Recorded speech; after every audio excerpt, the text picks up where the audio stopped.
అదే RTV app వార్తల్ని క్షణాల్లో చదివే అవకాశం ఉంటుంది. ఒక న్యూస్ పేపర్, ఒక టెలివిజన్ ఛానల్ మీ చేతుల్లో ఎప్పుడూ ఉంటాయి. 19 నవంబర్ 2021 చంద్రబాబు తన కుటుంబానికి జరిగిన అవమానానికి అసెంబ్లీకి సీఎం అయ్యాకే వస్తానని ప్రతిజ్ఞ చేసిన రోజు. ముఖ్యమంత్రి ఈ హౌస్ వస్తాను తప్ప అదర్వైజ్ నాకు రాజకీయాలు అవసరం లేదు.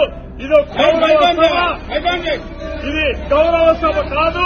ఇలాంటి గౌరవ సభలో నేను ఉన్నానని మరొకసారి విజ్ఞప్తి చేస్తూ 21 జూన్ 2024 చంద్రబాబు సీఎంగా అసెంబ్లీలోకి అడుగుపెట్టిన సన్నివేశం. ఈ రెండు సన్నివేశాలకు మధ్య 2 సంవత్సరాల 7 నెలల 2 రోజుల గ్యాప్ ఉంది. ఈ 2.5 సంవత్సరాల కాలంలో చంద్రబాబు తన విజయానికి తానే బాటలు వేసుకుని ఘన విజయం అందుకున్నారు. కష్టాలు, సవాళ్లు, అవమానాలు ఎదురైన ప్రత్యర్థిని చిత్తు చేశారు. స్కిల్ డెవలప్మెంట్ కేసులో అరెస్ట్ అయ్యి 53 రోజులు జైల్లో ఉన్నారు. అయినా తన రాజకీయ అనుభవంతో సంక్షేమం 2 తన వల్లే సాధ్యమవుతుందని ప్రజల్లో నమ్మకాన్ని కలిగించారు.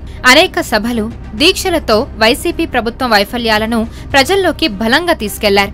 ఎవరైతే పవిత్రమైన అసెంబ్లీలో తన కుటుంబాన్ని అగౌరవపరిచి అవమానించారో వాళ్లందరూ కూడా చంద్రబాబు దాటికి దారుణంగా ఘోర పరాజయాన్ని మూటకట్టుకున్నారు. తన పార్టీకి 23 సీట్లని హేళన చేసిన పార్టీ నేడు 11 స్థానానికి పడిపోయింది. అసెంబ్లీని దేవాలయంలా భావించి నమస్కరించారు. ఏదైతే గౌరవ సభ అని అన్నారో దానిని నేడు చంద్రబాబు గౌరవ సభ చేశాడు. నేడు అసెంబ్లీలోకి అందరూ హర్షధ్వనాల మధ్య ముఖ్యమంత్రిగా అడుగుపెట్టారు.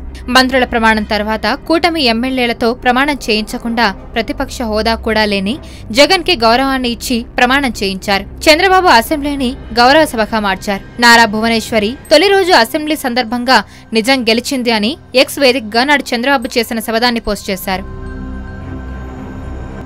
మరిన్ని వీడియోస్ కోసం ఛానల్ ని సబ్స్క్రైబ్ చేయండి. లేటెస్ట్ అప్డేట్స్ కోసం వాట్సాప్ ఛానల్ ని ఫాలో చేయండి. అండ్ లింక్ డిస్క్రిప్షన్ లో ఉంది.